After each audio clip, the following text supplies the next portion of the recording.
नियम मराठीत वाचते. प्रत्येक स्पर्धकाने आपला स्पर्धक कोड क्रमांक व निवडलेला विषय भाषण सुरू करण्यापूर्वी स्पष्टपणे सांगावा. वरिष्ठ गटाच्या स्पर्धकांना 8 मिनिटाचा वेळ देण्यात येईल. यात 6 मिनिटानंतर पूर्व सूचना देण्यात येईल. स्पर्धकांनी भाषणाच्या वेळी कोणतेही कागद, चिठ्ठी व संदर्भासाठी अन्य कोणताही मजकूर सोबत बाळगू नये. अशा प्रकारचा मजकूर भाषणादरम्यान स्पर्धकाकडे आढळल्यास त्याला किंवा तिला स्पर्धेतून बाद करण्यात येईल. इतर स्पर्धकांचे वागणे बोलत असणाऱ्या स्पर्धकास त्रासदायक नसावे. सादरीकरण करत असलेल्या स्पर्धकाला व्यत्यय येईल अशा प्रकारचे कोणतेही वर्तन इतर स्पर्धकांनी करू नये. प्राथमिक फेरीतून 15 सर्वोत्तम स्पर्धक निवडून त्यांची सहभागी अंतिम फेरी घेण्यात येईल. परीक्षकांचा निर्णय अंतिम व बंधनकारक राहील. उपरोक्त नियमाव्यतिरिक्त संयोजकांनी वेळोवेळी केलेल्या सूचनाचे पालन करणे अपेक्षित आहे. सर्व स्पर्धकांनी स्पर्धेच्या दुसऱ्या दिवशी उपस्थित राहणे अपेक्षित आहे, कारण या स्पर्धेच्या अंतिम फेरीत गेलेल्या स्पर्धकांची नावे ही दुसऱ्या दिवशी जाहीर करण्यात येतील. I now request participant number 21. Sir.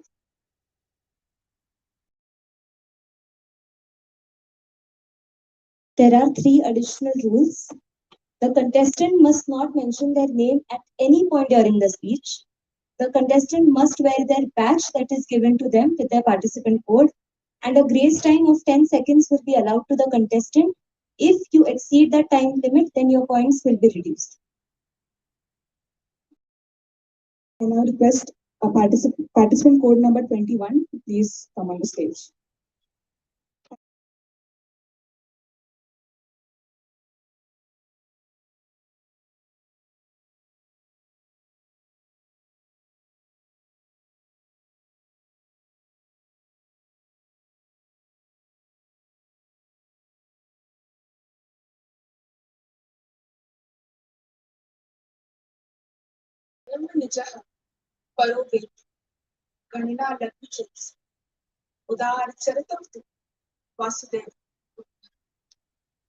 This is mine, that is his. Pray the small mind. Wise believe that the entire world is one family. And a very good afternoon to everyone present. It is indeed an absolute privilege to be a part of this august gathering, and today I, Speaker 21, stand before you to eagerly reflect on the significance of India's G20 presidency as a step closer to Vasudhaiva Kutumbakam. Proudly enough, we belong to a nation with a manpower of 1.4 billion population, the 5th largest economy of the world, the head and shoulder of global IT sector, the largest producer and supplier of agricultural commodities, pharmaceuticals, petroleum, the biggest diaspora with whopping 31 million Indians, which can be found in every single corner of the world. Not to mention our business tycoons, political leaders, to mention the least about the Indian roots of the US Vice President and the UK Prime Minister. We have a footprint in every single sector, section, system, selection, and settlement of this world. And as I submit, India is bound to be a global. Then comes the historic date when our nation first held the command of the Intergovernmental Forum G20. This group of 20 symbolizes world's 19 strongest countries and the European Union to reflect the greatest economies of the world. Talking of the numbers, they form the 85% of GDP, 75% trade, and 65% of the population of the world. Now comes the question of the hour that how crucial is this G20 presidency of India is? What is the significance for a so-called developing nation like ours, which is dying to prove its worth to the world? To begin with, in this pandemic-trodden world, which is fighting with a global economic crisis, the climate is at its vulnerable worst.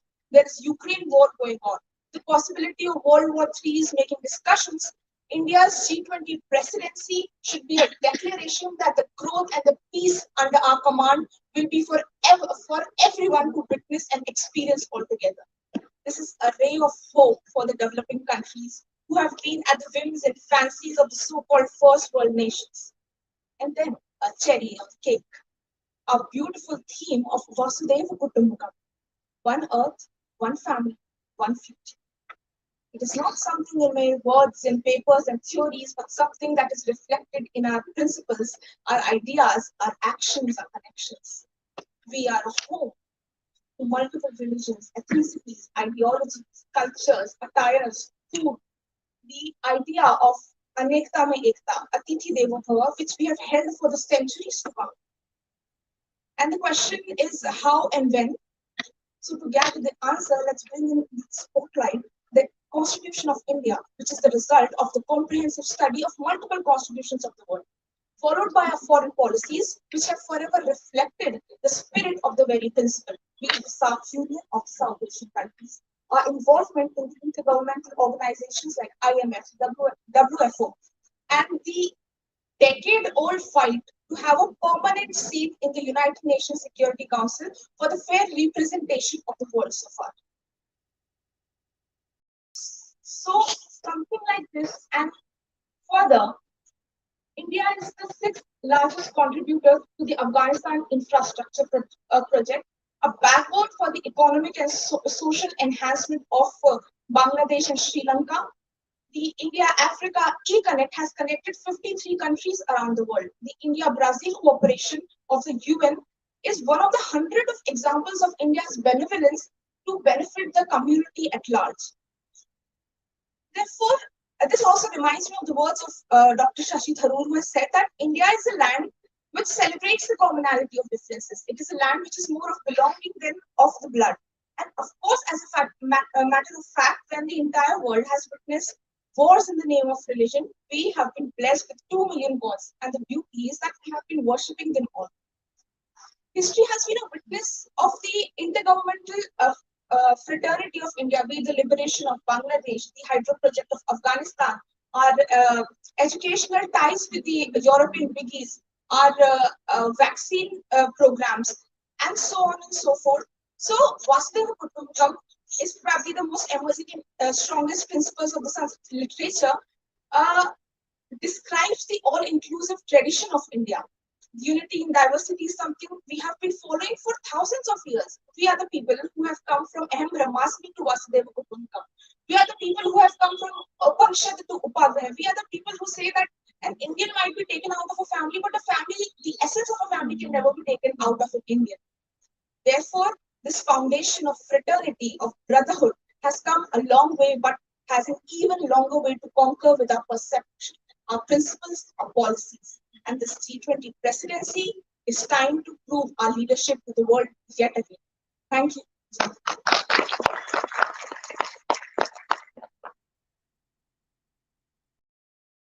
I'm taking my 5 minutes.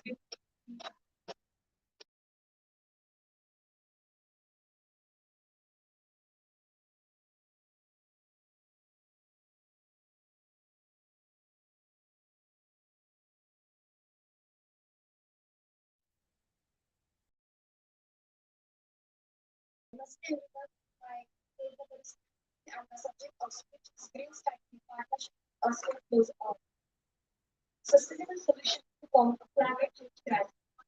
Climate change in simple terms is a phenomenon in which there is a shift in temperature and weather patterns. But the question is, who can be held responsible for this? The answer is so simple, but may not be acceptable for all. Our own needs, yes, our ever increasing excessive needs and destructive deeds are solely responsible for this whole phenomenon. Need for infrastructure, need for finished and decorative products, need for machines, need for vehicles, and so on. For example, whenever we purchase an unnecessary vehicle when we really don't need it, then due to such unnecessary demand, an unnecessary factory get established. From this factory is also greenhouse gases such as carbon dioxide, carbon monoxide, chlorofluorocarbon, and methane. These deadly gases emit and it causes global warming. And the result is that today the average Earth's temperature is rising by 0.2 degrees Celsius per decade since the beginning of industrial era. See, just a direct effect. Even more dangerous are the indirect effects, which causes severe catastrophic event on the Earth. Harivansh Rai Bachchan described the today's state of Earth in one of his poems. He wrote, "Sab grah gaate dharti, सप्तरह गाते धरती रोती, सूर्य निकलता पृथ्वी हंसती, चांद निकलता वह मुस्काती, चिड़िया गाती सांझ सकारे यह धरती बिना सुख पाती, अगर मैं इसके वक्षस्थल पर यह खुशी पाता। सप्तरह गाते theme of so-called development that breaking the. A study was conducted by US and UK researchers, and they found that because of shift in wind patterns, the Antarctica is losing 150 billion tons of ice per year, adding to sea level rise. And soon, the coastal cities like Amchi Mumbai will become next Bharat. Bhutan is a country which has 70% of its land under forest cover. But one surprising study found that PM 2.5 concentration in Bhutan is 3 times World Health Organization prescribed limits. Last week, Maldives Meteorological Services warned that the visibility has been reduced by 60% due to the smog it had blamed on winds from Himalayan foothills. So it shows that the repercussions or the effects of climate change are not local, but these are global. It affects even those nature pristine areas and even those innocent species who do not have any contribution in it. A punishment for no point. So what is needed is a global call, a mission to come together. There has to be a global call with proper investment and collaboration. Yes, it is possible to change this situation. And nothing can be a sustainable solution other than that, where countries come together, they share, exchange their green innovations, technologies, and ideas with each other and form a multilateral and bilateral green strategic partnership with those countries who are our friends and also with those who are our enemies or with whom our relations are not going well. Such a green partnership, a green strategic partnership is need of an hour. And it is very clearly visible from the success of European Alpine nation and China and Association of Southeast Nations that the solution lies in whole of region approach, and it is not one that any country on its own in the air shape can resolve. In India, we have a prayer. Anno Bhadro Puto Vastu Vihara. It means noble thoughts comes to us from all the direction of the universe for a collective future. Phrases such as Vasudhaiva Kutumbakam and diplomacy and dialogue must be seen in both letter and spirit. A successful collaboration is also needed between the ministries within the same government and also between government and private institutions. Because you can find no ministry, institutions, or department who do not have any relation with the environment. For example, in India, only 17.5% of bank lending to the power sector has been to purely renewables, despite India's vast potential for clean solar, wind, and hydropower. So, how will India achieve the sustainable development goal number 7, that is affordable and clean energy?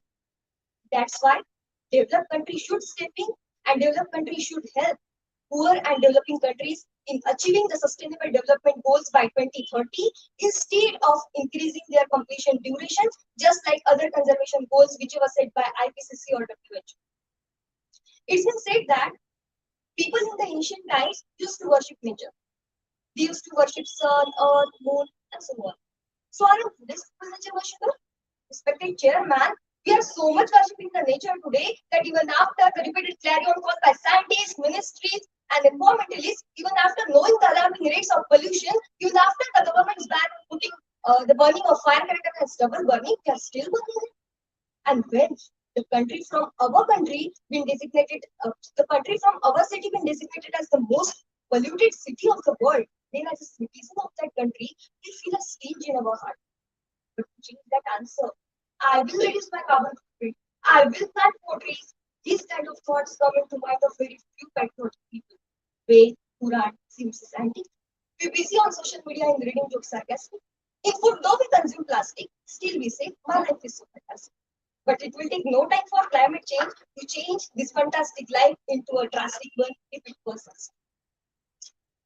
Green strategic partnership is required at individual level by sacrificing our so-called stylish lifestyle. Because if you know, then fashion industry contributes total 10% of global greenhouse gas emissions.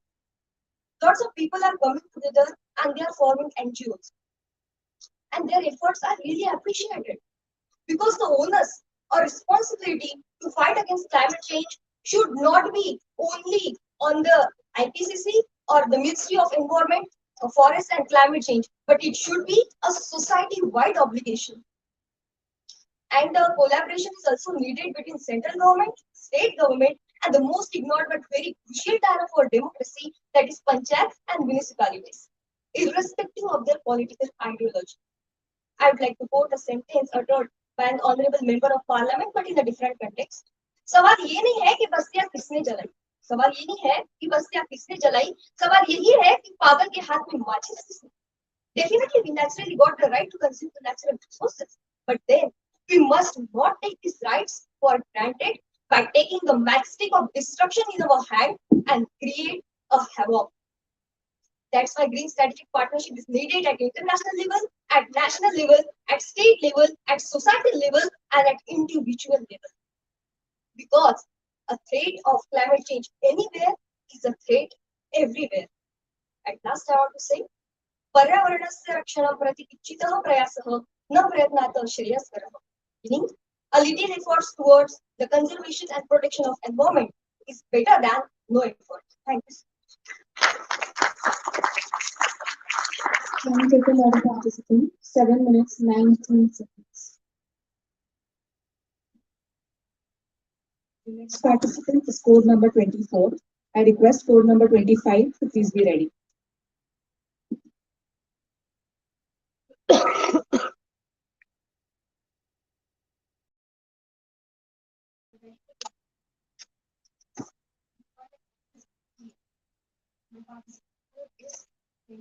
And I'm going to speak on the topic pursuit of justice through the maze of law. So, very commonly in our society, we listen people saying, pursue in the court of law whenever there occurs any kind of tussle between two individuals. This particular thing itself indicates the level of trust people have in our justice delivery system. And I find no reason to not trust our well-drafted laws. To have civilized society, it is must to have the well-drafted laws. And traveling through the road of law may look complicated, but traveling through that road delivers justice in the end. As it is said that tough roads leads to beautiful destinations. Similar is the situation here. It was said by William Edward Gladstone that justice delayed is justice denied. But I think not giving any problem the amount of time that is required to solve it cannot be called justice delayed.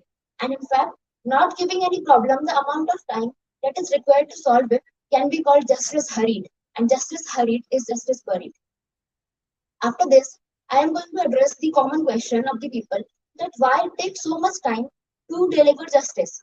So I will explain this by giving a very simple example. Suppose there are two persons, A and B, working in the same office. Here, A is paralyzed, so B used to bully him, make fun of him, and A was tolerating this from the very starting. One fine day, A lost his temper and he killed B. No doubt, here A did very wrong. In fact, it is a very heinous offense. But in the name of justice, just imagine if we simply hang A. It would again be the injustice to him because there is a principle of natural justice or the ultram partem. That means let the other party also be heard. So we need to give him the chance. And our laws solve such problems by taking into account the evidence of the people present at the incidents and all the previous incident that took place. And it also gives the advocate the chance to examine and cross-examine the witnesses and to test the veracity of the evidence and to corroborate them. This is the way our cases are solved. That's why it takes time. Now let me come to the word law. Law has very wide ambit. Law includes legislations, ordinances, so many things. Means, in fact, we all know that India is common law country, so it also includes precedents. So precedents also form part of law. Firstly, I will deal with the legislations. So recently, there was passed Medical Termination of Pregnancy Amendment Act. This act increased the safe abortion period from 20 to 24 weeks. As it was the need of the time for the particular category of women like rape victims, vulnerable women, and differently abled women. This particular legislation has been recently backed by the case of X versus Principal Secretary Health and Family Welfare in the Supreme Court bench presided by Justice D.Y. Chandrachud allowed unmarried women to terminate her 23-week-old pregnancy and said that there should not be any distinction between married and unmarried women, as both have equal right to reproductive autonomy. Another important legislation I can give example of is POCSO Act, Prevention of Child from Sexual Offences Act. In this act, uh, it aims to prevent the children from child pornography, sexual harassment, and sexual assault.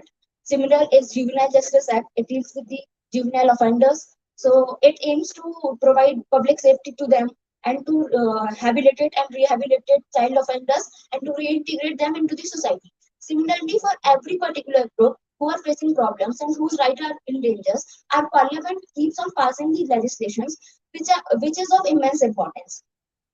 For example, for senior citizens, also we have maintenance of Senior Citizen Act of 2007 that protect their rights. So, in this way, there are n number of special laws being passed every day to protect the rights. And after this, I am taking the precedence. The recent judgment, about which all of you might be aware, of Janhit Abhiyan versus Union of India. In this case, Supreme Court upheld quota for EWS. So basically, Supreme Court here confirmed that how strongly it is determined to protect rights of all the sections. And another revolutionary judgment was of Navtesh Singh Johar versus Union of India, in which Supreme Court decriminalized the homosexuality.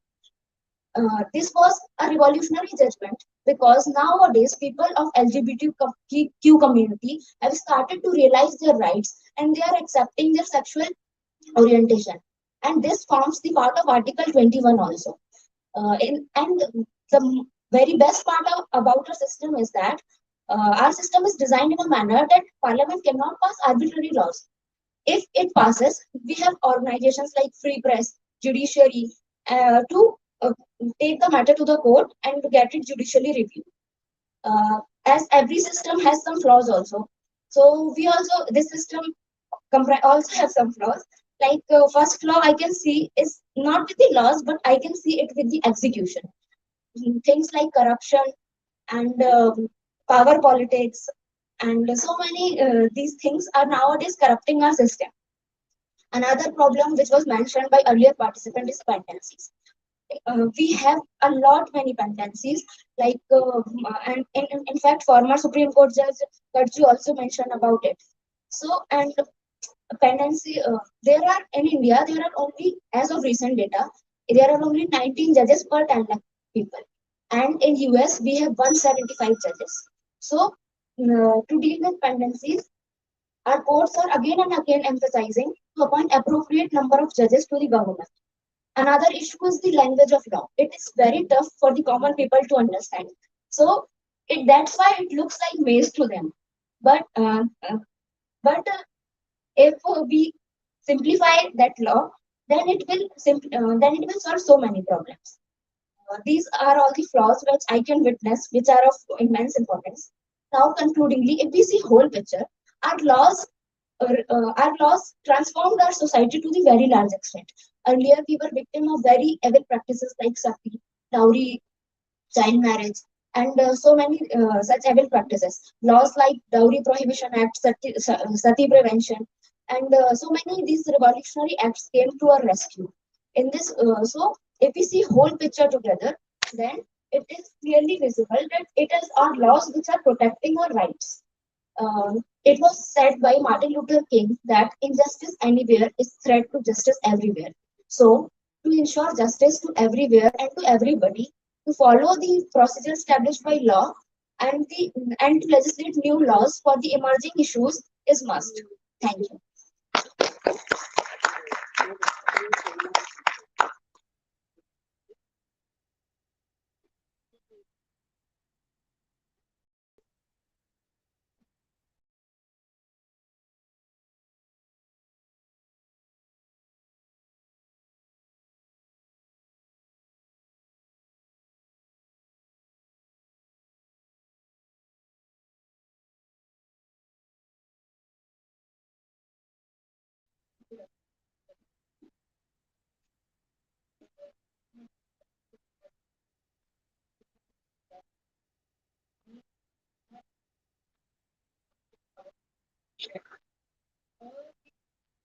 ठीक आहे. आणि याचे pros पण आहे आणि cons पण आहे. पहिले आपण प्रोज बघूया, मग कॉन्स. प्रोज असे आहे का आपण जे दिवसाचे जे कामं करतो ती खूप आपण कष्टाने करतो. जसं काही काही झालंय, डॉक्युमेंटरी झाली, हे झालं ते झालं. पण आता मशीनरी आल्यामुळे ते खूप हे झालंय, कमी झालंय. ते आपल्याला जे आपण डॉक्युमेंटरी करत होतो किंवा जे आपण लिहत होतो, वाचत होतो, ते खूप आता इझी झालंय. आपलं ट्रान्सलेशन खूप इझी झालंय. आता एलेक्सा आले आहे, Amazon आहे. Amazon मधून आपण शॉपिंग करू शकतो, ऑनलाईन शॉपिंग करू शकतो किंवा आपण काही पण जे आहे ते AI ने करू शकतो, जे आपल्या आर्टिफिशियल इंटेलिजन्स आहे. आर्टिफिशियलचं सोपं साधं उदाहरण म्हणजे का मशीनला आपण बुद्धी देतो. जसं आपल्याला बुद्धी आहे तसं मशीनला पण आपण बुद्धी देतोय. कारण की जसं जे मशीन आहे ते ऍक्च्युली खूप डम मशीन आहे, पण आपण त्यांना बुद्धी देऊन आपण त्याला ऍडव्हान्स करतो.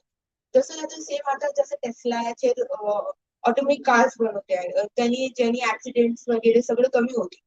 आणि मग खूप सारे असे AI चे उदाहरणे आहेत. आता कॉन्स्टिट्यूट बघूया. लेऑफ्स म्हणून हा खूप मोठा शब्द आता आपल्या इंडस्ट्रीमध्ये आला आहे, जे की खूप कंपनी आपले लेऑफ्स करते. लेऑफ्स म्हणजे काय, का कंपनी डायरेक्ट हे देते एम्प्लॉईजला का मग तुम्ही उद्यापासून जॉईन करू नाही शकता बा म्हणून. कारण की त्याच्याजवळ रिझन्स नाही आहे आणि ते पे करू नाही शकत एम्प्लॉईजला, कारण की आता AI मुळे आणि त्यांचं काम खूप कमी झालंय कारण की AI आलाय. म्हणून आता हे जे लेऑफचे पर्सेंटेज पण आहे ते पण खूप वाढले आहे. म्हणून आता हे झाले ते झाले कॉन्स. आता आपण बघूया का याचा काय आहे, कन्क्लुजन काय आहे. कारण की आता स्किल्स जे आहे ते खूप मॅटर करते. जर आपल्याला स्किल नसेल तर शायद आपण ह्या AIच्या दुनियेत जगू शकतो. कारण की आता जे काही होणार आहे आय गेस फ्युचर्स मध्ये ते सगळं AI नेच होणार आहे. Whether it's robotics, whether it's going to anywhere virtually or anything. तर जे हे AI आहे तर ते आपल्या जीवनाचा खूप मोठा प्रकार होणार आहे इन फ्युचर. तर त्यामुळे स्किल्स खूप इम्पॉर्टंट आहे. स्किल्स आता ते आपण जे स्वतः डेव्हलप करू शकतो ते घरामध्ये होऊ शकते, आपण कोणते कोर्सेस घेऊन करू शकतो, या आपण कोणती लँग्वेज शिकू शकतो, जे आपल्या मतीवर आहे, जे आपल्याला नेमकं आपल्याला आवडते. तर जर मग आपल्याला आपल्यावर लक्ष द्यायचं खूप इम्पॉर्टन्स आहे. कारण की जे AI आहे ते शायद ह्युमन्सला रिप्लेस करू शकतो. आणखी आपण अगर विचार करतो AIचा तर आर्टिफिशियल इंटेलिजन्स म्हणजेच का एक खूप मोठी इंडस्ट्री झाली आहे. तर ती रोबोट्स आहेत, मशिनरीज आहेत, जे इंडस्ट्रीमध्ये वगैरे फ्युचरमध्ये काम करतात. तर ते आपल्यावर आहे का मग आपण का त्यांच्या विरुद्ध कसं व्हावं. का जे कंपनीज आहे, आपण ज्या कंपनीत काम करत आहोत ते आपल्याला ले ऑफ ना करे, आपण अशी स्किल का बिल्ड ना करा. तो प्रश्न एक घडला आहे का नाही करावा म्हणून. तर मग याचा अर्थ असाच का बा आपण आपल्यावर स्वतःवर काम केलं पाहिजे आणि आपलं वर लक्ष दिलं पाहिजे का बा आपण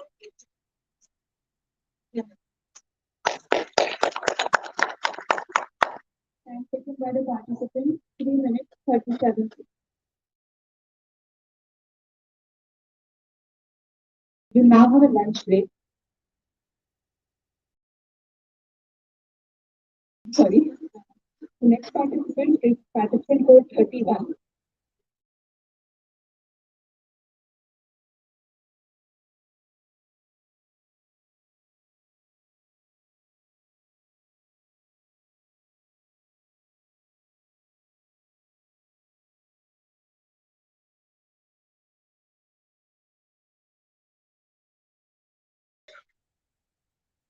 नमस्कार, मी सांकेतिक क्रमांक 31 आणि आज आपल्या समोर विचार वजा संवाद मांडते किंवा तुमच्याशी साधते.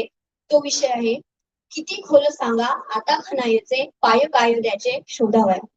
या ओळी ज्या काव्यातून गुरु ठाकूर यांच्या ज्या काव्यातून घेतलेल्या आहेत ते छोटस काव्य मला तुमच्या समोर सादर करायला आवडेल.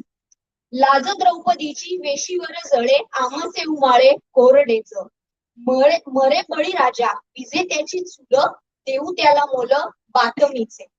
फुकाच्याच चर्चा फुकाचे निवाडे न्यायासाठी मढे वाटप आहे. रोज नवा बडी रोज नवे कांड चिते सवे पंड थंडावते. किती खोल सांगा आता खणायचे, पाय कायद्याचे शोधावया. गुरु ठाकूर यांनी या काव्यात मराठी भाषेचा चेतना गुणोक्ती अलंकार, म्हणजेच आपण त्याला इंग्लिशमध्ये फिगर ऑफ स्पीच म्हणतो, हा चेतना गुणोक्ती अलंकार अगदी चपकलपणे वापरला आहे. चेतना गुणोक्ती अलंकार म्हणजे काय, किंवा एखादी निर्जीव वस्तू जी सजीव आहे असं मानून ती माणसाप्रमाणे कृती करते किंवा वागते असं समजून तिला त्याची उपमा द्यायची, ह्याला चेतना गुणोक्ती अलंकार असं म्हणतात. यात गुरु ठाकूर यांनी कायद्याला पाय म्हणजे तो मानवासारखे तो कृती करतो किंवा वागतो असं म्हटलंय. मानवाचे पाय हे जमिनीवर असतात, पण कायद्याचे पाय शोधायला आपल्याला खणायला लागते, म्हणजे जमिनी खायला जायला लागते. दृश्य स्वरूपात वर करणी कायदा जेवढा दिसतो तेवढाच त्याची बाबती त्याच्या खाली सुद्धा असते. निर्भया प्रकरणाचा जर आपण इथे निर्भया प्रकरणाचा जर मी इथे उल्लेख करायचा गेला तर अगदी द्रुतगती न्यायालयाकडे दावा सोपवून 7 महिन्यात ज्या दाव्याचा निकाल लागला किंवा ज्या केसचा निकाल लागला त्याच्याशी आज आपल्याला त्याचे जे गुन्हेगार आहेत ते 8 वर्ष खेळताना दिसतात. तर आपल्याला इथे कायद्याचे 7 नियमांनी कसे बांधले हे आपल्याला जाणून येते. कायदा म्हणजे नेमकं काय? एखाद्या लहान मुलाला आपण जर विचारलं की बाळा तुझ्यासाठी नियम आणि कायदा म्हणजे काय, तो आपल्याला निरागस भावात सांगेल आई सांगते खोटं नाही बोलायचं, नाही तर देव बाप्पा कान कापतो. म्हणजे त्याच्यासाठी नियम काय की खोटं नाही बोलणं, आणि शिक्षा म्हणजे काय तर देव बाप्पा आपला कान कापेल, ही त्याची भोळी भाबडी त्याची समज. पण आपण माणसाला विचारला, आपण विचार केला की स्वातंत्र्यप्रिय असणाऱ्या माणसाला कायदा किंवा नियम आपण स्वतःवर लादून घ्यावे असे कधी वाटू लागलं बरं?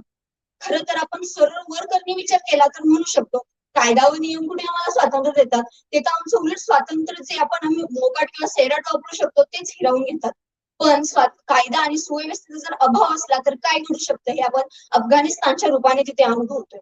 कायदा नियम हे आपल्याला आपलं स्वातंत्र्य निकोप वातावरणात उपभोगू देतात. त्याच्यामुळे कायदा हा महत्वाचाच आहे. लोकशाही पद्धत व्यवस्थित किंवा निकोपपणे चालवण्यासाठी तिचे झुंडशाहीमध्ये निर्माण तर नको व्हावे, म्हणून लोकांचे हक्क त्यांच्या जबाबदाऱ्या ठरवून त्या निकषावर आधारित काही कायदे केले जातात. आणि ते जर कायद्यांचं आपण उल्लंघन केलं तर त्या स्वरूपाची त्याला शिक्षेची सुद्धा तरतूद केली जाते. आता इथे गुरु ठाकूर यांनी मुद्दामून खणणे हा शब्द वापरला आहे. खणणे म्हणजे हाताने आपण उकरू शकतो, पण खणायचं असलं तर आपल्याला लागतात ते शस्त्र. म्हणून ही शस्त्र कोणती असावी तर न्यायाची कुदळ आणि विवेकाचे फावडे. न्यायाची कुदळ असली पाहिजे आणि विवेकाचे फावडे असले पाहिजे. न्यायाचं म्हटलं जर आपण न्याय व्यवस्थेमध्ये जर आपण सर्वात मोठा आतापर्यंतचा जो आपल्याला भेडसावणारा प्रश्न आहे तो म्हणजे न्यायदानासाठी होणारा उशीर आणि न्याय व्यवस्थेत प्रलंबित असलेले कायदे. 1970 साली वाटणीच्या दाव्यात निकाली निघालेला निकाल आजपर्यंत किंवा आजतागायत त्याची अंमलबजावणी होऊ शकत नाही, म्हणजे आपला व्यवस्थेवरील मोठा डाग आहे. भोपाळ दुर्घटनेतील वंचितांना किंवा त्यांना नुकसान भरपाई आपल्याला आजतागायत देऊ शकली नाहीये, ही आपली भीषण वास्तव्य आहे. त्यामुळे लोकांचा न्याय व्यवस्थेवरचा विश्वास उठायला सुरुवात होतो. हा विश्वासच हा श्रद्धेचा परिपाक असतो किंवा न्याय व्यवस्थेवर असलेल्या विश्वासाचा हा परिपाक असतो की लोकांना कुठेतरी वाटत असतो हो मी अशा देशात राहतोय जिथली न्याय व्यवस्था माझे जे हक्क आहे त्यांचं रक्षण करण्यासाठी सामर्थ्यवान आहे. दुसरा प्रश्न जर मी मांडायचा म्हटलं तर न्याय व्यवस्थेला जो उशीर होतोय किंवा जे दावे निकाली काढण्यामध्ये जो उशीर होतोय त्याला आपण सुद्धा काही कारण देत आहे. आता ह्यासाठी मला थोडासा आपल्या संविधानाच्या इतिहासामध्ये खणायला आवडेल. जेव्हा राज्यघटना तयार झाली आणि त्याचा मसुदेची सुरुवात कशी करायची असं ठरवलं, तेव्हा बाबासाहेब आंबेडकर यांनी मांडलं की आम्ही भारताचे लोक अशी या मसुदा घटनेची सुरुवात करूया. पण मालवीया यांनी in the name of God असं वेगळा सूर लावायला चालू केला. तर मौलाना मसूद मोहिनी यांनी इन द नेम ऑफ अल्लाह किंवा अल्लाह के नाम से असा, तर कोणी गणपती तर कोणी कामाख्या देवी असे वेगवेगळे उपाय सुचवायला सुरुवात केली. पण तेव्हा आंबेडकरांनी त्यांना समजून सांगितलं की देवलोकाचं संविधान नाहीये तर आपले संविधान आहे. मग तेव्हा ठरलं की आपण याच्यावर मतदान घेऊया, देवाच्या नावाने सुरुवात करायची की आम्ही भारताचे लोक म्हणून सुरुवात करायची. मग झालं 33 कोटी देव विरुद्ध 33 कोटी लोक. मग आपले जे सभासद होते घटना समितीचे तेही चतुर. लोकांना जर विरोध करायचा तर मतं कुणाला मागायची आणि देवाला विरोध केला तर अडचण नसून खळंबा. म्हणून 34% मतं ही देवांच्या बाजूने पडली तर 62% मतं ही भारताच्या लोकांच्या बाजूने पडली. ह्याच्यावर आपल्याला काय कळतं की संविधान हा जो सर्वोच्च कायदा आहे तो आपल्यासाठी आहे. त्याची सुरुवातच आम्ही भारताचे लोक म्हणून होते आणि आपण फक्त न्यायव्यवस्थेचा किंवा न्यायव्यवस्थेचे भेडसावरे प्रश्न आहे हे फक्त कायदा किंवा न्यायव्यवस्थेवर टाकून मोकळे होतो. मराठीमध्ये आपण म्हणतो की आपण जसं स्वतः असतो की आपण we deserve the government that we are actually are. म्हणजे लोग वैसे ही सरकार उन्हें मिलती है जैसा वो डिझर्व करते हैं. तसंच माणसांना सुद्धा न्याय व्यवस्था ही तशीच मिळते जशी त्यांची मनोवृत्ती असते. आणि याला कारणीभूत थोडेसे आपण सुद्धा आहोत. कारण आपण किती विचित्र विचित्र केसेस ऐकतो की लोक काही झालं तरी न्यायालयाचा दरवाजा ठोठवायला जातात. मुंबईमधीलच एक माणूस आहे, मला न विचारता जन्म का दिला म्हणून तो न्यायदेवतेचे दार ठोठवायला गेला. तर उज्जैन मधील एक तडी राम तर चांगला 3 बाटल्या जिरवल्या पण ती काय भेटली नाही म्हणून त्याने त्याच्या विरुद्ध घटना याच्यात दाखल केली. किंवा असे सुद्धा कालबाह्य कायदे आजपर्यंत इथे आपल्या कालबाह्य कायदे भारतात आहेत की आंध्र प्रदेशमध्ये एक कायदा असा आहे की तुम्हाला जर वाहन निरीक्षक बनायचं असेल ना तर तुमचे दात सुंदर आणि मजबूत हवे. आता ते नियम बनवताना असं समजण्यात आलं होतं की त्या कायदा करायला आणि ते कायदा करण्यालाच त्याचा अर्थ माहित. म्हणून मी शेवटी जाताना एवढेच म्हणेल किंवा माझ्या शब्दात गुरु ठाकूर यांनी जो प्रश्न विचारलाय की किती खणावे त्याला मी माझ्या शब्दात एवढेच सांगेल, खणावे खणावे इतके खणावे, खणावे खणावे इतके खणावे परी पाळेमुळे टाळे द्यायची उघड्यावर न येऊ द्यावे. वापरावा न्यायाची कुदळ विवेकाचे फावडे परी होऊ न द्यावे कुणाचे वावडे. ठेवावी बोथट प्रसंगी ही धार न्यायवंचितांचे साधावया किंवा न्यायवंचितांचे. नमस्कार.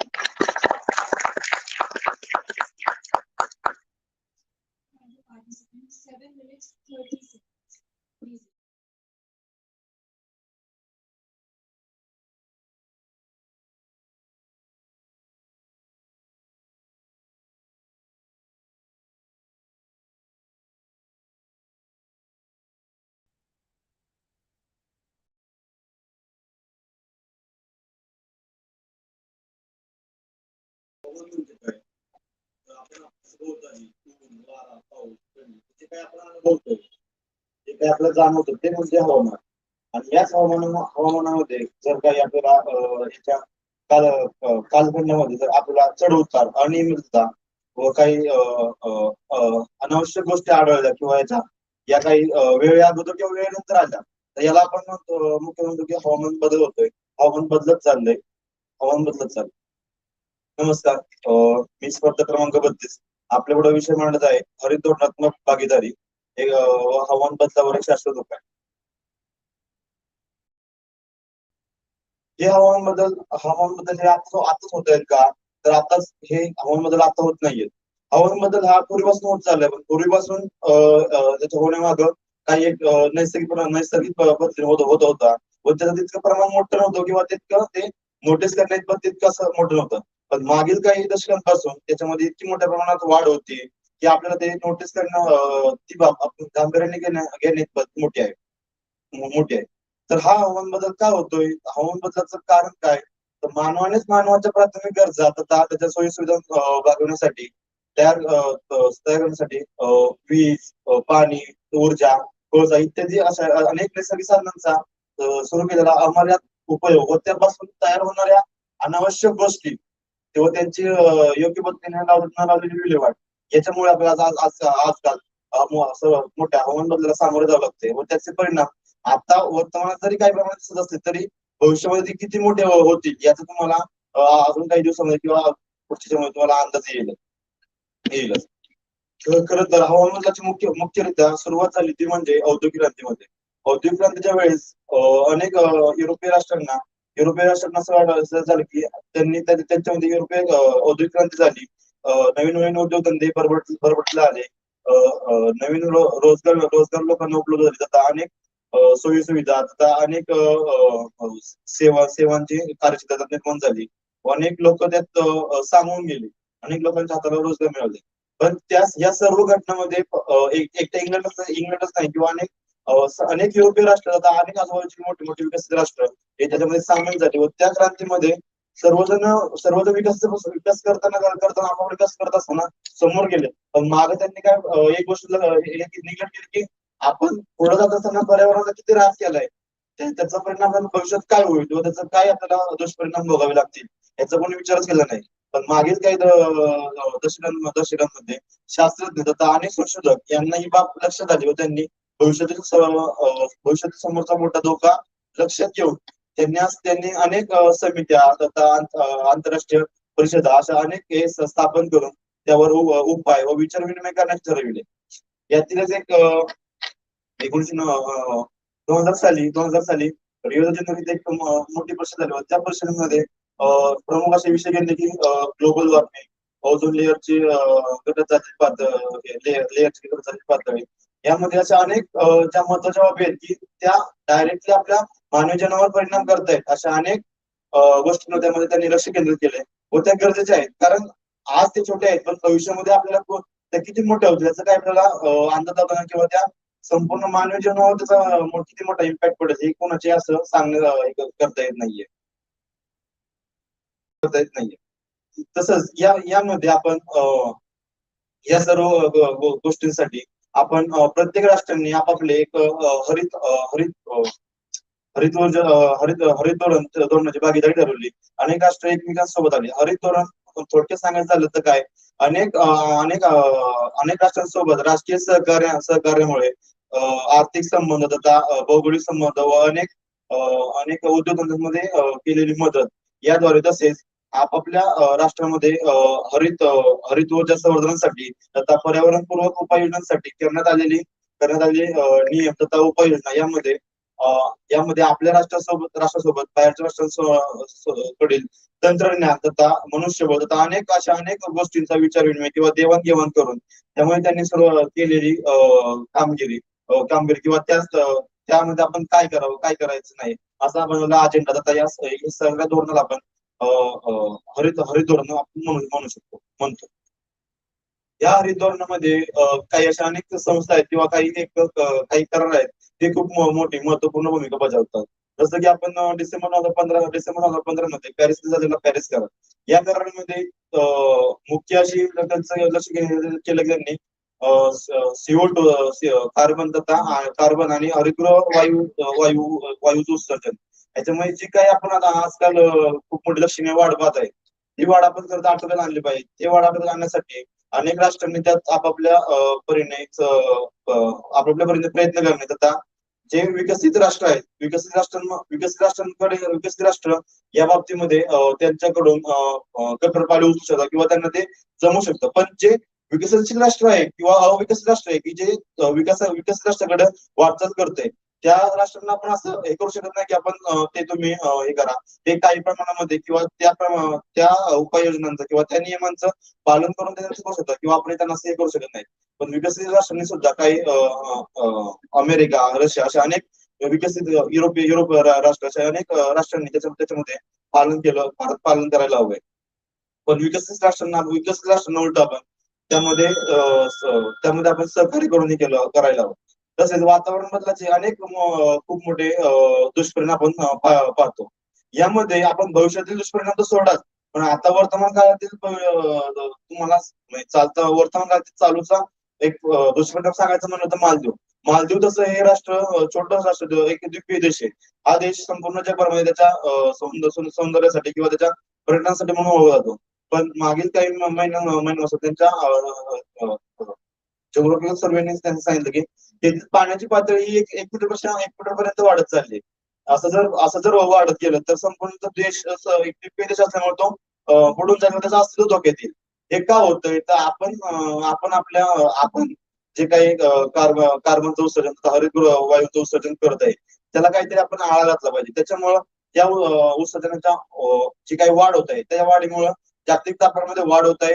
जागतिक तापमानात वाढ झाली की हिमालयातील बर्फ वितळण्याचं प्रमाण वाढते. बर्फ वितळला की आपोआप पाणी पातळी वाढते. त्याच्यामुळं फक्त मालदीवच नव्हे तर जगभरातील जवळजवळ छोटे मोठे असे 1200 द्वीप आहेत की त्यांच्यावर अस्तित्वाचा धोका नव्हते. जसं की आपल्या भारतातली मुंबई व कोलकाता या काही ठिकाणांना पण याचा धोका जो सर्वेने सांगितलेला आहे. आणि ही खूप गंभीर बाब आहे, ते आपण लक्षात घेतली पाहिजे. याच्यावर आपल्याला उपाय काय करता येईल की उपाय म्हणजे आता हरित कार्बनचं उत्सर्जन आपण हे करू शकत नाही किंवा हे करू शकत नाही, पण यावर आपल्याला उपाय काय करता येईल की झाडे लावा. कारण जितकं तुम्ही कार्बन उत्सर्जित करताय किंवा त्याचा जितकं आपण प्रोड्यूस करतोय तितकं आपण ते शोषण किंवा त्याचं विल्हेवाट कशी लावावी याचा पण विचार केला पाहिजे. आता माणसांना तर कार्बन पण झाडं तर कार्बन घेतात, त्यांना कार्बनची गरज आहे. तर आपण जितकं झाडे लावू किंवा ग्रीनरी तयार करू तितकंच ते आपल्याला फायद्यासाठी ठरेल. आपण असं करू शकत नाही की एकदम कार्बनचं उत्सर्जन थांबवा, पण जितकं तुम्ही करताय तितकं ऍटलिस्ट तुम्ही ते शोषण करा किंवा त्याचं हे करत बसा.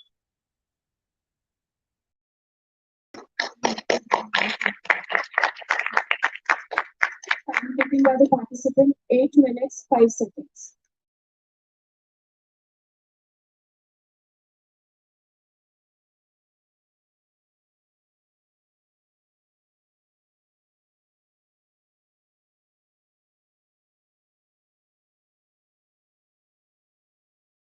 I'm very disappointed about myself. I might can't do anything. Maybe I can't fulfill my parents' dream. I'm not sure. I can't do this. I can't do that. Maybe I'm not sure. Maybe I'm not enough. What will I do? Will I do it or not?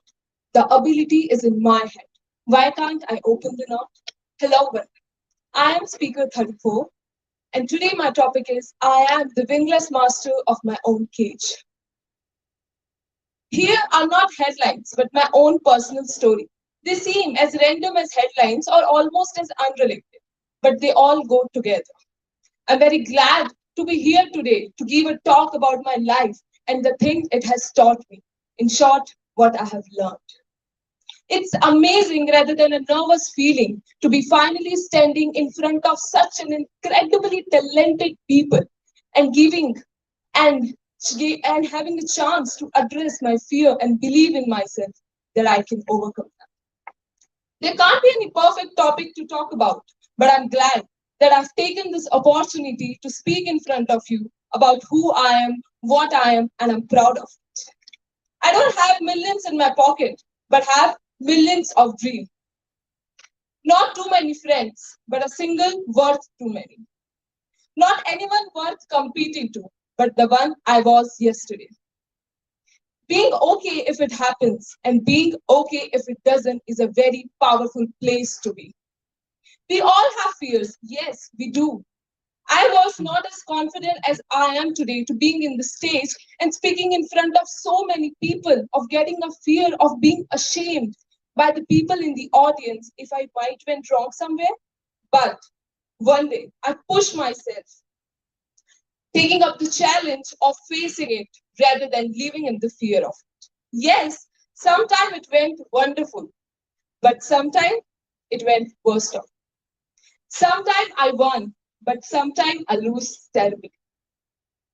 But today, if I win or lose, I am happy that I stood above my fears. That is what I'm proud of. This was how confident I was to handle my fear. But sometimes, some fear are so impossible to conquer that you will be afraid of being afraid to when there is nothing to be afraid of. Thousands of people don't realize their dream that is just because of their fear. You only fail if you fail to try. I want to narrate a story of a man whose name you will be shocked to hear. His elder sister sold her jewelry to support his education. Despite of being filled with happiness, he doubted if he would worth it.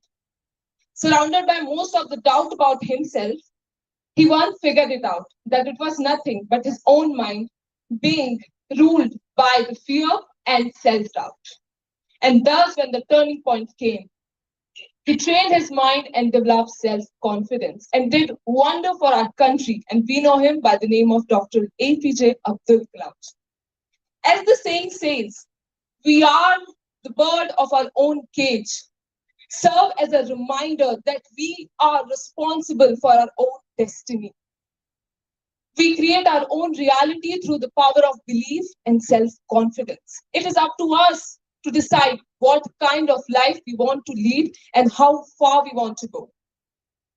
We must never forget that believing in ourselves is key.